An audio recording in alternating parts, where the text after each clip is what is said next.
What is going on, YouTube? Prepared Wander down the man cave, and today we're going to be looking at kind of a quick topic. I'm going to be talking about bushcraft fire kits and what's in mine and how I put one together and what are the items that I like to use, and just some different ideas of how to put one together as far as what goes in it.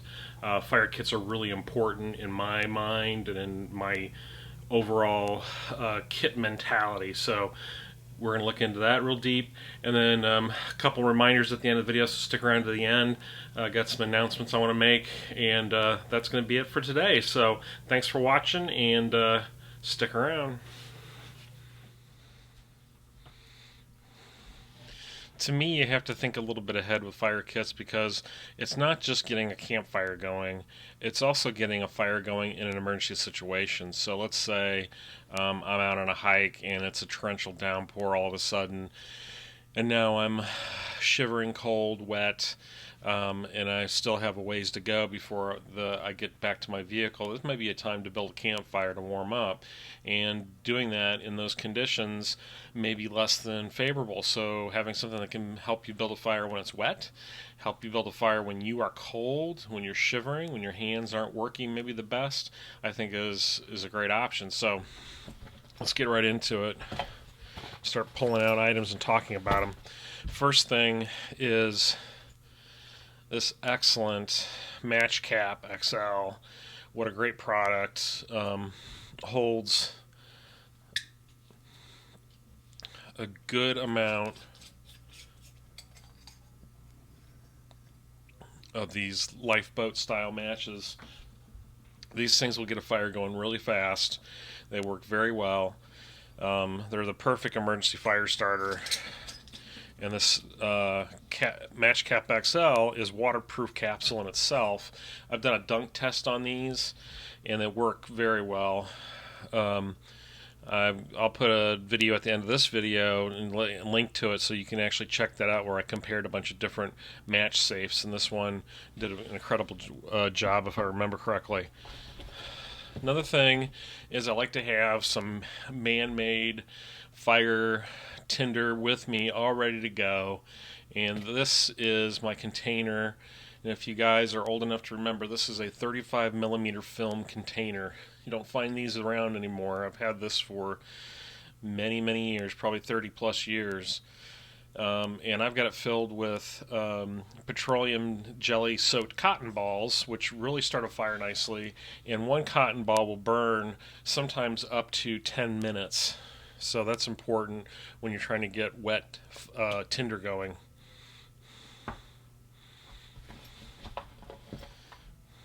Another thing I like to have in this fire kit is a flint and steel kit. Now, flint and steel is definitely not something that's a quick fire starter, but it certainly is fun to play with. And in the bushcraft community, that's a skill that a lot of guys like to brag about, how they can, how fast they can get fires going with a flint and steel and how good they are with them. And I like to play with them as well. It's just a lot of fun. So in mine, I keep some char cloth already made up in a plastic bag, so that's going to keep dry. I've got some dried chaga. I got some punk wood, there's my flint. I've got a beeswax candle, and then my fire steel down below there. So, not the fastest way to make a fire, but certainly a fun way to make a fire, and a great skill to have, because it teaches you a lot of different things about fire making, just being able to do that. So I keep it in this old Altoids tin that I actually make char cloth in as well. You can tell it's definitely been in the fire many a time. Along with the flint and steel, it's good to have some jute twine, so in case you need to make a bird's nest real quick, I've got this on this little spool card that I got from Tough Possum Gear. He sells these on his Etsy site. Great way to keep a wad of jute twine with you, just having that spooled up and ready to go. Hunk of fat wood, always a great fire starter. These things, you hit this with a lighter, it will burn like a big candle, so it'll help you get a fire going really fast.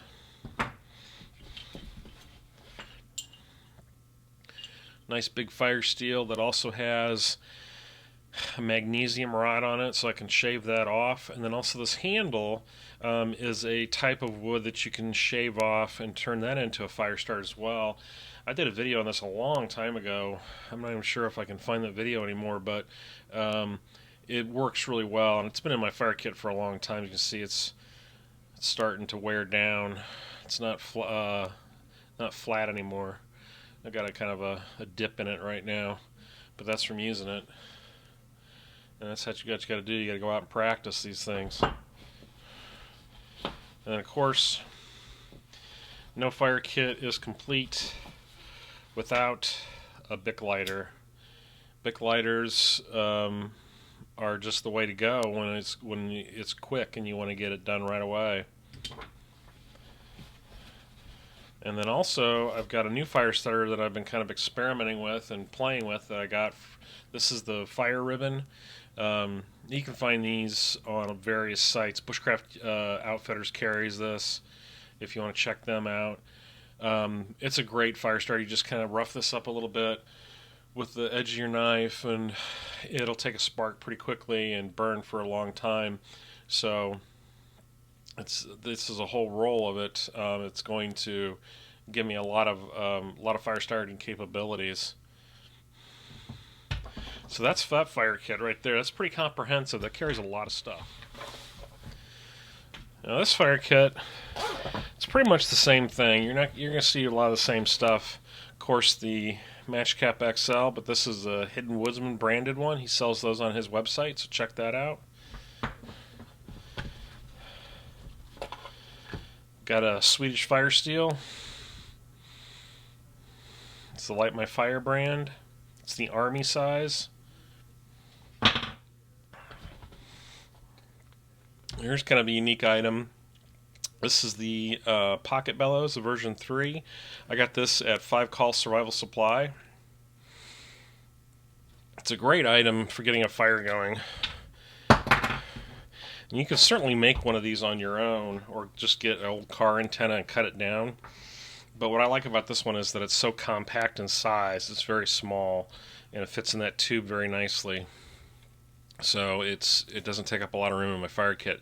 But if you got marginal fire going and it's struggling, you give a couple puffs with this thing, and that thing will be a roaring inferno in no time. And I get made fun of a lot in camp by my buddies for bringing this along, and they always kind of laugh at it, like, oh, you spent money on something like that, on a gadget.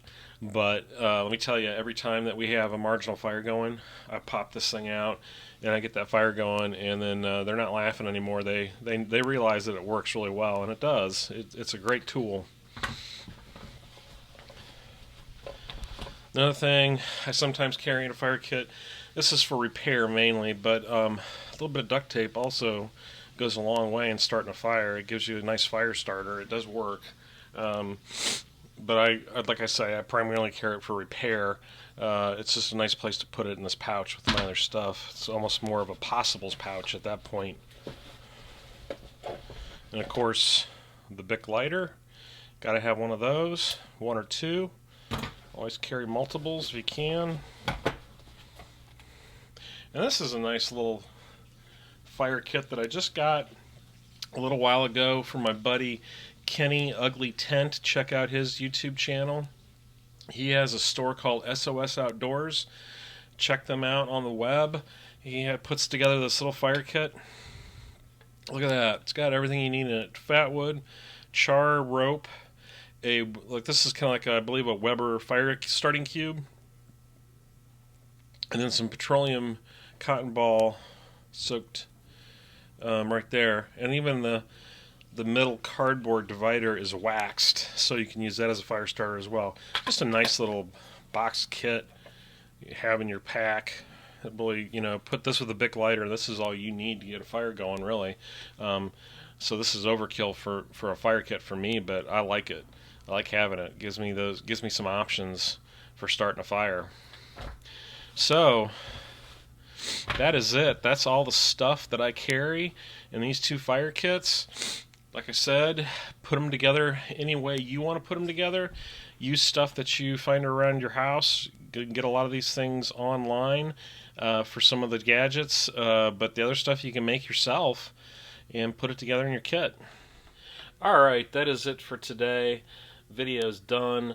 I did say I had an announcement to make, and I wanted to tell you guys that here in the first part of 2020, we're going to be having a huge giveaway. And when I mean huge, it's huge. It's got a lot of stuff in it.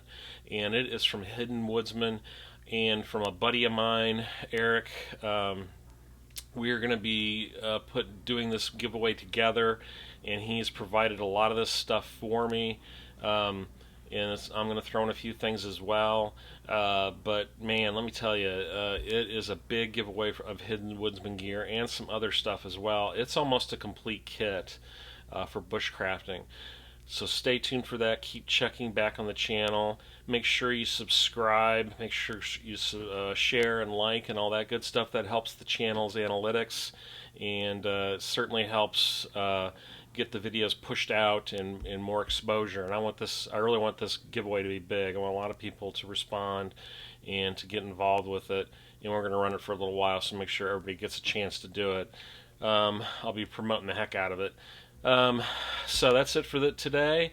We'll see you next week, and thanks for watching.